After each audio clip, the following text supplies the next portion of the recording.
পুজোর আগে ফের বৃষ্টির পূর্বাভাস। বঙ্গোপসাগরে তৈরি হচ্ছে নিম্নচাপ, আর তাতেই সিঁদুরে মেঘ দেখছেন তিস্তা পাড়ের মানুষজন। ফের ভয়ঙ্কর অবস্থা ধারণ করছে তিস্তা। জলপাইগুড়ির রাজগঞ্জ ব্লকের চমকডাঙ্গি গ্রাম তলিয়ে যাওয়ার আশঙ্কা দেখা দিয়েছে।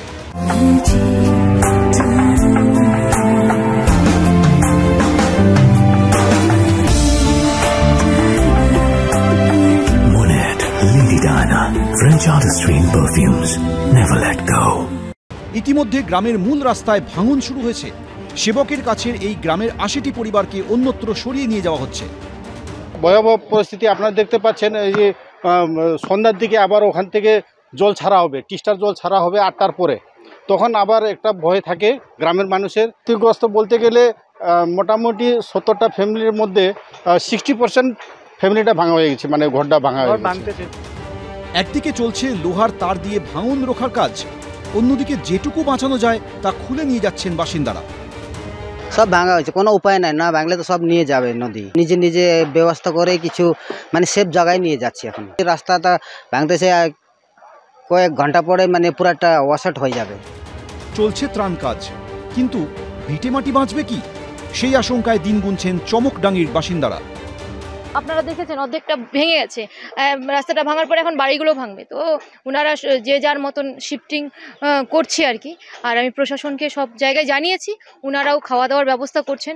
প্লাস হচ্ছে মেডিকেলের এমার্জেন্সি মেডিকেলের গাড়িও চলে এসছে। অন্যদিকে বন্যা কবলিত মালদার মহানন্দ টোলায় ত্রাণ দিতে গিয়ে ক্ষোভের মুখে পড়লেন তৃণমূলের রাজ্যসভার সাংসদ মৌসম বেনজির নূর। মাল নিতে এসছি, 2 ঘন্টা হয়ে গেল, ভিড়ে দেখে ভেজেছে, চলে গিয়েছে, সব গাড়ি ভাগলো, জোরে করে গেল।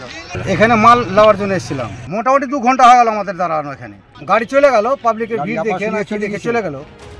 যদিও ক্ষোভের মুখে পড়ার কথা মানতে নারাজ তৃণমূল সাংসদ। প্রচুর মানুষ চলে এসেছে, তাই সরকারিভাবে আরও অ্যারেঞ্জমেন্ট করা হচ্ছে। কেউ বিনা ত্রাণে ফিরে যাবে না, এটুকু আমরা কথা দিতে পারি। সরকারিভাবে আরও অ্যারেঞ্জমেন্ট করা হচ্ছে এবং সকলকে ত্রাণ দেওয়া। বন্যা পরিদর্শনে গিয়ে এদিন ফুলহার নদীতে অল্পের জন্য নৌকোডুবি থেকে রক্ষা পান তৃণমূল সাংসদ। নৌকো থেকে জলে পড়ে যান জেলা তৃণমূল কংগ্রেসের নেতা সৌমিত্র রায়। স্থানীয় বাসিন্দাদের চেষ্টায় পারে ওঠেন তিনি।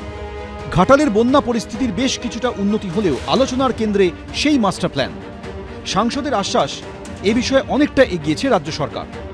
রাজ্য সরকার ঘাটাল মাস্টার প্ল্যান নিয়ে অনেকটা যথেষ্ট সিরিয়াস, এবং ঘাটাল মাস্টার প্ল্যান করার যে ফার্স্ট ফেজ ল্যান্ড আইডেন্টিফাই করা, এবং ল্যান্ড আইডেন্টিফাই হয়ে গেছে, এবং ল্যান্ড অ্যাকুইজিশনের কাজ শুরু হবে, এবং ল্যান্ড অ্যাকুইজিশন কমিটি আমার মনে হয় কি পুজোর পরেই সেটা ফর্ম হবে, এবং যাদের যাদের ল্যান্ড অ্যাকোয়ার করতে হবে তাদের সঙ্গে নেগোসিয়েশন শুরু হবে। ঘাটাল মাস্টার প্ল্যানের যে কথাটা আমরা দিয়েছিলাম ইলেকশনের সময়, সেটা আমরা ডেফিনেটলি রাখবো, এবং খুব শীঘ্রই তার কনস্ট্রাকশন অ্যাকচুয়াল এক্সিকিউশনের কাজ সেটা আমার মনে হয় ফেব্রুয়ারি মাস থেকে শুরু হয়ে যাবে।